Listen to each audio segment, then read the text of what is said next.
Convido você a abrir a sua Bíblia na segunda carta aos Coríntios, capítulo 1. Capítulo 1. Na verdade é a segunda carta, Segunda carta a Coríntios, capítulo 1, versículo 3 e 4. Assim nos diz o Senhor em sua palavra: Louvado seja o Deus e Pai do nosso Senhor Jesus Cristo, o Pai bondoso, o Deus de quem todos recebem ajuda. Ele nos auxilia em todas as nossas aflições, para podermos ajudar os que têm as mesmas aflições que nós temos. E nós damos aos outros a mesma ajuda que recebemos de Deus. Queridos irmãos, quando a gente pega a palavra de Deus, de Gênesis a Apocalipse, nós percebemos que o ser humano, ele precisa de alguém ao seu lado. A palavra de Deus, ela trata a respeito do relacionamento do ser humano com o seu Criador, mas também cuida a respeito do seu relacionamento com as pessoas, com o seu próximo. E Deus, quando criou o ser humano, Ele percebeu que faltava algo, faltava alguém para fazer companhia a Ele. Deus criou a mulher para que este homem não vivesse a sua vida em solidão. Neste objetivo do Senhor, Ele está enxergando que, de fato, a vida é por demais complicada para o ser humano. E Ele enxerga que há uma necessidade de alguém que esteja caminhando com Ele, que esteja ao seu lado, alguém que esteja vivendo esses momentos difíceis ao lado dele. Quando nós olhamos a vida que o ser humano vive nesta terra tão cheia de tribulação, nós percebemos também a ação de Deus, a atenção de Deus a enxergar isso. E Deus produz para a nossa vida aquilo que nos é necessário para que nós tenhamos condições de enfrentar as nossas lutas, as nossas batalhas. E Deus enxerga que na solidão, isso é muito difícil, como talvez, provavelmente, você já enxergou.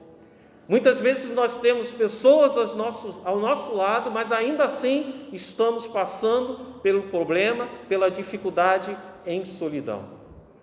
O que Deus quer é que o ser humano entenda esta necessidade de aperfeiçoar o seu relacionamento vertical, o relacionamento com Ele, mas também que não abra mão de cuidar dos seus relacionamentos horizontais, ou seja, o relacionamento com as pessoas que estão à sua volta. E tudo isso é necessário ser tratado, irmãos. As lutas, as dificuldades, os problemas, eles precisam ser combatidos.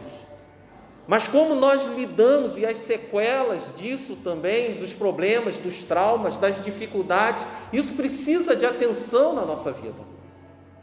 E Deus, Ele, atento a isso tudo, Ele identifica como é difícil viver sozinho, mas como é muito mais difícil sofrer sozinho. Como é complicado, irmãos, a gente passar pelas dificuldades na solidão. Isso pode levar o homem a desistir, isso pode levar a mulher a abandonar a luta, abandonar os objetivos, abandonar até mesmo a vida.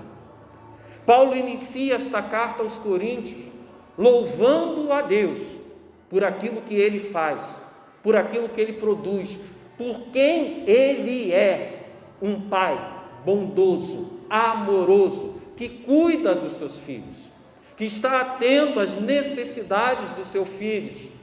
Portanto, Ele é um Deus provedor, não somente provedor de coisas materiais, mas acima de tudo, das questões que nós necessitamos e muitas vezes não percebemos, questões espirituais e questões emocionais.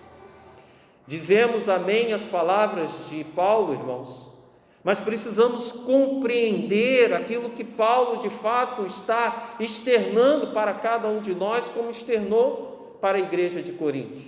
A ajuda divina é essencial, Mas Deus manifesta o seu amor, não somente por aquilo que Ele faz, mas pelas pessoas que Ele coloca na nossa vida, com condições de nos ajudar. A cada momento, a cada luta, a cada aflição, que são momentos que muitas vezes nós não temos opção de não passar por ele. Teremos que passar por aquele momento difícil, teremos que passar por aquele momento que consideramos ser vale de sombra e morte. Mas Deus entende que precisamos passar na companhia dele e de pessoas que façam parte da nossa vida. E sendo parte da nossa vida, manifestando o amor dele por nós. Por isso, nesta noite, eu quero falar a respeito do sofrimento. Eu quero falar a respeito das consequências do sofrimento. E como nós podemos aliviar essas consequências, como podemos avançar na vida, superando de uma forma melhor este sofrimento. E é claro, fazendo isso dentro da orientação de Deus. Ao converter-se, Paulo, ele deixa de olhar a igreja de Cristo de fora. Ele começa a olhar a igreja de Cristo por dentro. Ele começa a sentir, a perceber, a viver aquilo que Deus fazia na vida dos discípulos. Provavelmente antes de se converter, Paulo olhava para os discípulos e viam aqueles homens e aquelas mulheres passando poucas e boas. Viam aquelas pessoas sofrendo humilhação, sofrendo com perca, viam aquelas pessoas passando as mais terríveis dificuldades. E diante dos olhos dele, ele talvez não entendia como aquelas pessoas permaneciam ainda convictas de que deveriam servir a Deus, que deveriam seguir ao Senhor Jesus. A partir do instante que Paulo ele se converte, ele começa a sentir, a ver o de fato que fazia aquele povo de cristãos um povo diferente. Eles tinham Deus no seu coração, mas eles tinham também não somente a manifestação do poder de Deus, do amor de Deus na vida dele, mas tinha isso materializado a respeito daquilo que um era para com o outro. Companheiros, pessoas que caminhavam juntos, passavam pela humilhação juntos, passavam pelas perseguições juntos, mas permaneciam firmes porque um ajudava o outro. Esta firmeza era dada por Deus, irmãos, mas o amor e o cuidado era materializado através de vidas que faziam parte do relacionamento daquelas pessoas. O apoio era essencial para a igreja permanecesse firme. Vemos isso se manifestando lá em Atos dos Apóstolos, o qual as pessoas estavam preocupadas umas com as outras, de ajudar umas às outras, de serem solidárias, de serem companheiras umas das outras. E eles poderiam ser assim, porque Deus sustentava eles, porque Deus auxiliava eles. As condições que eram necessárias e era dada por Deus, não era só para que eles experimentassem esse poder, essa condição de suportar um momento difícil, de passar por aquelas aflições, mas para que eles ajudassem uns aos outros. Está aí um caminho para sobreviver aos momentos difíceis da vida. Está aí a ligação que temos entre a palavra que o Paulo fala e aquilo que nós vivemos na vida e precisamos atuando na nossa vida também. Precisamos, irmãos, estar atento que aquilo que Deus fornece para a nossa vida é o seu poder, é o seu amor, a glória dele se manifesta na nossa vida, mas ele materializa isso através de companheiros, através de pessoas da nossa família, pessoas da nossa comunidade, igreja. O sofrimento pode nos fazer amadurecer, o sofrimento pode nos fazer crescer, mas precisamos estar atentos e dispostos a ouvir as pessoas que estão ao nosso lado, mas também a falar com essas pessoas. Muitas vezes as pessoas estão dispostas a ouvir, mas não quer falar. Ou quando não, ao contrário, está disposta a falar, mas não quer ouvir. E às vezes nós vemos um certo tipo de reclamação que não tem apoio, mas também não está disposto a dar. Quando o Senhor trata da sua igreja, Ele trata a sua igreja como um todo. Eu dou para que você dê. Eu concedo à sua vida bênção para que você seja bênção. Irmãos, nós não podemos generalizar. Mas há pessoas que elas se tornam amargas por causa da sua história de vida, por causa dos seus traumas, por causa das suas dificuldades. Aquilo que elas viveram na sua vida marcaram ela de uma forma tão negativa, que elas olham para a vida como algo terrível, elas olham para as pessoas como algo terrível. Então, queridos, nós precisamos sim estar atento àquilo que as pessoas viveram na sua vida. Como nós vemos, às vezes, uma pessoa que viveu uma vida difícil na infância, cresceu e tem dificuldade de relacionar-se com as outras pessoas, de amar as outras pessoas, de cuidar das outras pessoas. E isso, irmãos, talvez tenha sido agravado porque elas não tiveram ninguém para compartilhar quando criança. Quando sofreram sozinha. Não tinha um colega, não tinha um amigo, não tinha ninguém para dar o ombro, para escutar. Sofreram, hoje a gente fala de bullying, né? Mas naquela época, de repente lá, nas épocas de 70, 60, 50 para alguns aí, né?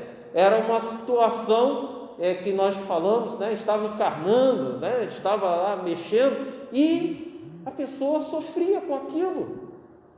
De repente era uma situação muito complicada. E aí a gente tem que entender, irmãos, que cada um tem um jeito. Há pessoas que passaram por coisas terríveis na vida, mas são pessoas que conseguiram superar, vivem a sua vida de forma natural. Mas há pessoas que passaram por coisas que nós vamos olhar e ver, isso não é tão grave, mas isso marcou ela profundamente. Então nós temos que ter este entendimento de que cada um vai reagir de uma forma, mas precisamos estar atentos umas às outras, precisamos perceber aquilo que está se passando com as outras pessoas. Nós vemos o exemplo disso no Senhor Jesus. Ele mesmo tendo o Pai com ele, mesmo tendo a comunhão com o Pai, sabendo que o Pai cuidava dele, Jesus, ele buscou a companhia de homens. Nos momentos de aflição, nos momentos de dificuldade, ele foi para pessoas que eram do seu círculo íntimo. E ele contou com essas pessoas, ele falou a essas pessoas. Ora, como os discípulos ficariam sabendo que ele tinha essa necessidade se ele não externasse isso? E Jesus procurou pessoas para estar com ele naquele momento de aflição no Getsêmani. Ele viu que havia a necessidade de abrir o seu coração para companheiros, para amigos, para estar com ele, apoiando a ele. Irmãos, ao estudar essa mensagem para vocês, eu fui buscar algumas informações e um autor, Mark W. Baker, ele fala a respeito dos danos e traumas psicológicos. E é bem interessante aquilo que ele explica, aquilo que ele ensina, porque aí a gente vai entender um pouco mais daquilo que é a história de cada um. No livro dele, ele nos mostra e nos leva a compreender O porquê de que certas pessoas são tão complicadas na sua vida, se tornam tão complicadas por causa de algo que ela vivenciou. E ele vai mostrar que cada um reage de uma forma diferente, cada um tem uma personalidade, tem uma condição de suportar certas coisas. Uns vão se prejudicar ainda mais por causa daquilo que viveram, outros vão sair fortalecidos por causa das suas histórias difíceis. Mas todos nós sofremos em algum momento da nossa vida um dano psicológico. Todos nós seremos atingidos psicologicamente por aquilo que nós vivemos. Só que uns estarão desenvolvendo traumas e outros estarão superando seus danos psicológicos. E qual é a diferença? O trauma é o dano que foi causado a você e você não teve condições de lidar com este dano e isso se tornou um trauma para a tua vida. E você tem dificuldade com várias coisas, várias áreas da sua vida. Você tem dificuldade de aceitação, você tem dificuldade de olhar para as outras pessoas que de repente está conseguindo algo e você não. Você tem dificuldade de se comportar diante das outras pessoas, de se relacionar com outras pessoas, e tudo devido a algo que você viveu. E muitas vezes o trauma, ele responde de uma forma como se fosse uma doença autoimune. Ao invés de ele atacar o problema, ele ataca você mesmo. É como se nós estivéssemos olhando pelo espelho e de repente o espelho é quebrado por causa do dano e aí adquirimos o trauma. Olhamos para o espelho e esse espelho quebrado por causa do trauma, ele não mostra mais a imagem que você via antes. Você não consegue se enxergar. Você não consegue ver exatamente aquilo que Deus fez na tua vida, aquilo que Deus é na tua vida, aquilo que Deus transformou a você e a sua vida, porque isso está quebrado, a imagem está quebrada. E isso é interessante, irmãos, porque aí a gente vai entender o porquê certas pessoas não se aceitam, o porquê certas pessoas têm dificuldade de superar os seus problemas, os seus danos psicológicos, porque elas olham para elas mesmas e não enxergam a mão de Deus atuando na vida delas.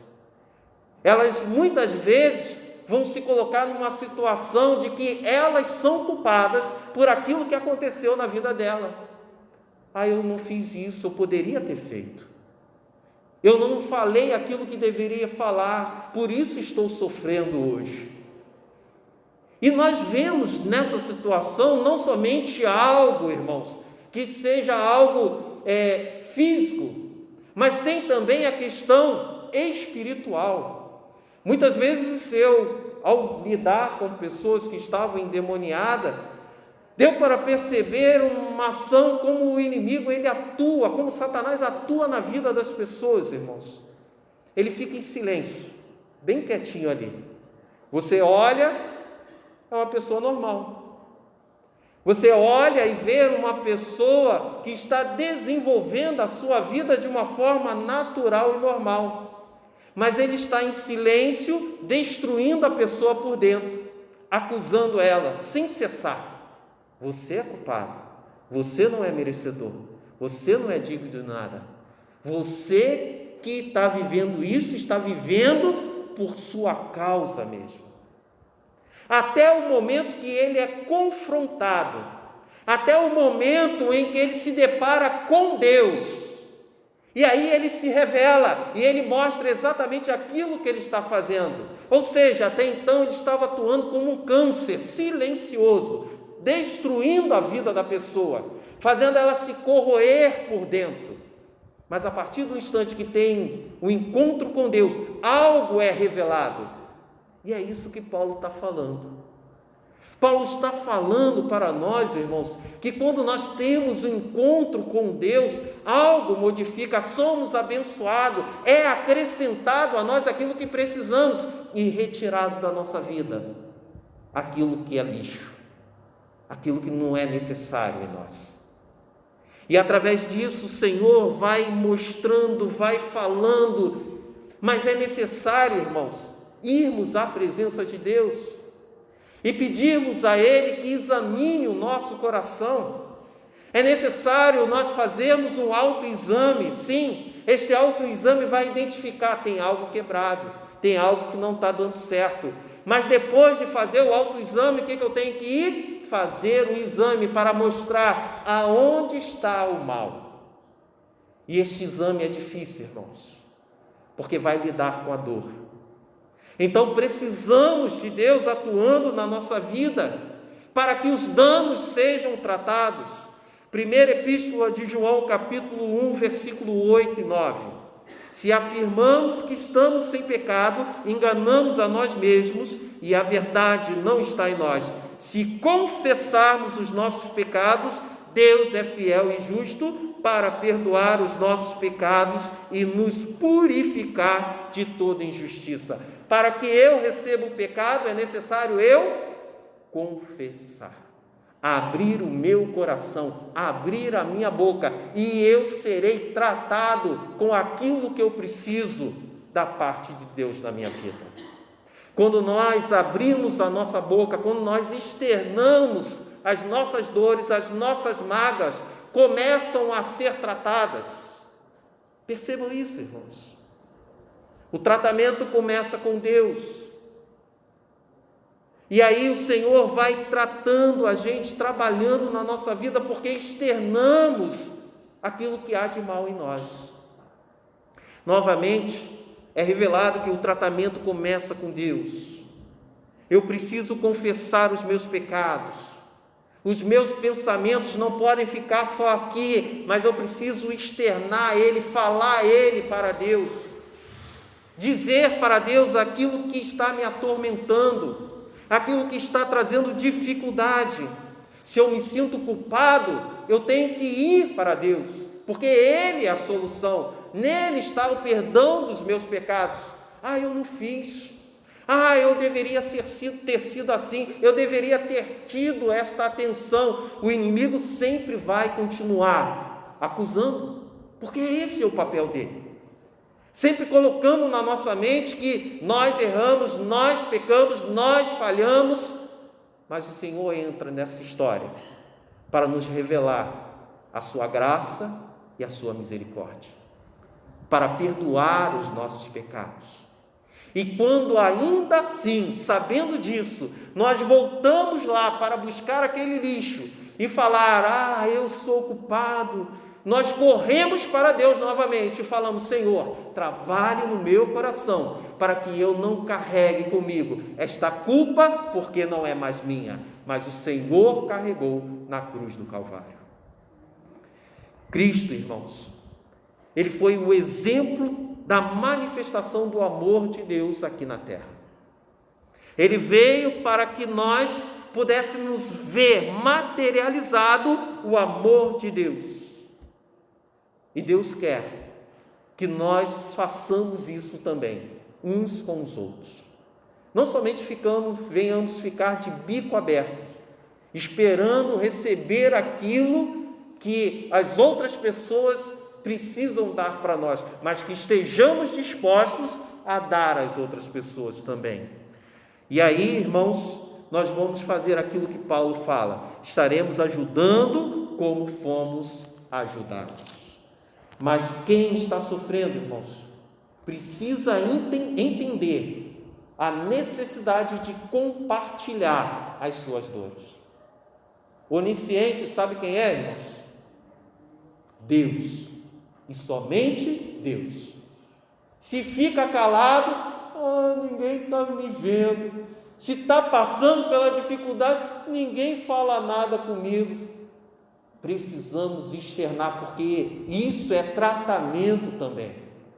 É tratamento na nossa vida.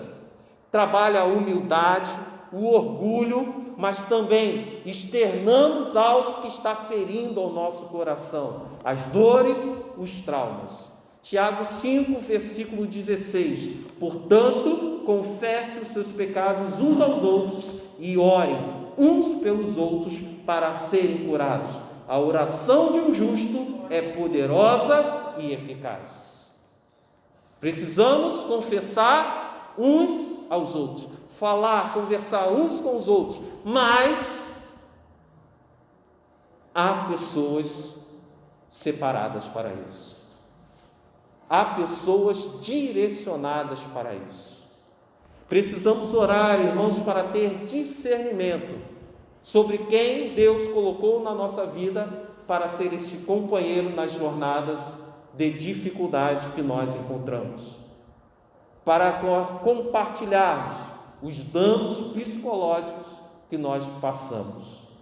É claro, irmãos, existem profissionais qualificados para tratar dos traumas, mas nós temos um Deus poderoso que atua sobre a nossa vida e que levanta homens e mulheres de Deus para nos auxiliar. Não é todo mundo, irmãos, não é todo mundo, infelizmente. Talvez aquela pessoa que sirva para mim não vai servir para você, e aquela que sirva para você não vai servir para mim. Mas Deus levanta sim pessoas para caminhar conosco em momentos difíceis, para ser canal de bênção e manifestar o cuidado que Deus tem para conosco. Devemos louvar a Deus, irmãos, devemos exaltar o seu santo e excelso nome, pelo cuidado que Ele tem conosco, pelo zelo que Ele tem para conosco, pelo amor dEle, pelo companheirismo, mas sempre fazer o nosso louvor, a nossa gratidão a Ele, porque Ele é um Deus presente na nossa vida. Mas também, irmãos, devemos ficar felizes, porque o Senhor manifesta esse amor através de pessoas que Ele coloca na nossa vida. Como é feliz e abençoado aquele que entende isso, aquele que enxerga isso, aquele que não vive uma vida isolado, aquele que não vive uma vida de pura reclamação, aquele que vive uma vida que entende que há pessoas e pessoas, há pessoas que devemos andar, há pessoas que devemos compartilhar, há pessoas que nós podemos falar o que for, mas outras pessoas não. E recebendo essa direção de Deus, nós estaremos fazendo como o povo, os cantores de Corá, lá no Salmo 46. Abra lá no Salmo 46, eu vou ler o Salmo 46 contigo, no qual há o cântico dos filhos de Corá. Deus é o nosso refúgio e fortaleza, socorro bem presente nas tribulações. Portanto, não temeremos, ainda que a terra se transtorne e os montes se abalem no seio dos mares, ainda que as águas tumultuem e espumejam a sua fúria, os montes se estremeçam.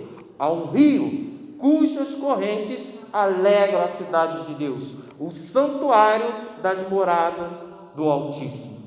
Deus está no meio dela, jamais será abalada. Deus o ajudará desde antemanhã. Bramam nações, reinos se abalam. Ele faz ouvir a sua voz e a terra se dissolve. O Senhor dos exércitos está conosco, o Deus de Jacó é o nosso refúgio. Vinde, contemplai as obras do Senhor, que assolações efetuou na terra. Ele põe termo à guerra até os conflitos do mundo, quebra o arco e despedaça a lança. Queima os carros no fogo. Aqueitai-vos e sabei que o Senhor, que o seu Deus, sou exaltado. Entre as nações, sou exaltado da terra. O Senhor dos exércitos está conosco. O Deus de Jacó é o nosso refúgio. O Senhor dos exércitos está contigo. E estando contigo, Ele manifesta o seu amor, o cuidado. E muitas vezes Ele vai fazer isso não abrindo o mar, irmãos, não derrubando muralhas, mas simplesmente colocando pessoas para que você possa compartilhar a sua dor. para que você possa externar a sua mais profunda dor. Então, se você está sofrendo, eu digo a você, confie em Deus. Vá até o Senhor com as suas dores, com os seus traumas. Acredite que Ele envia pessoas para ser bênção na sua vida, que Ele coloca pessoas para que te ajude a superar as suas dificuldades. A você que potencialmente é esse auxílio enviado por Deus, clame ao Senhor, peça direcionamento do Senhor, para que você possa fazer aquilo que é a vontade de Deus, para que você possa falar quando deva falar e escutar quando é preciso escutar. E que Deus te capacite a ser bênção e que Ele te abençoe, para que isso se torne uma realidade na sua vida. Oremos ao Senhor.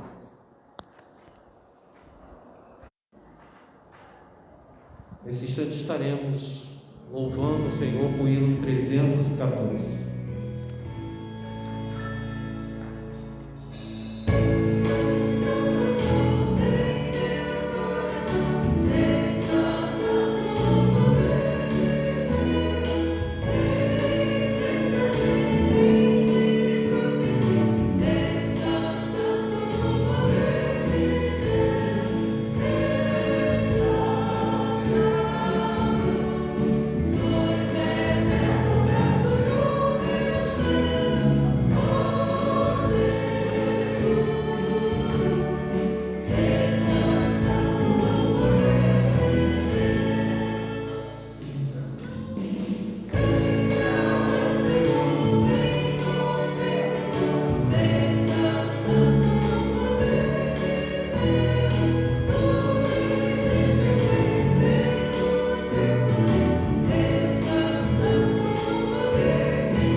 Obrigado, Deus, pela sua santa e bendita presença em nosso meio, Deus.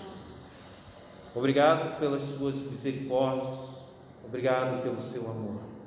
Que o Senhor abençoe o teu povo, ó Deus, tratando cada ferida, que cada coração, ó Deus, seja consolado pelo Senhor, que todas as feridas sejam curadas pelo teu poder, ó Deus, e que o amor de Deus Pai, a graça salvadora do Senhor Jesus e as consolações do Espírito Santo de Deus seja com a Igreja Batista em Vinhedo e seja com todo o seu povo espalhado por toda a face da terra.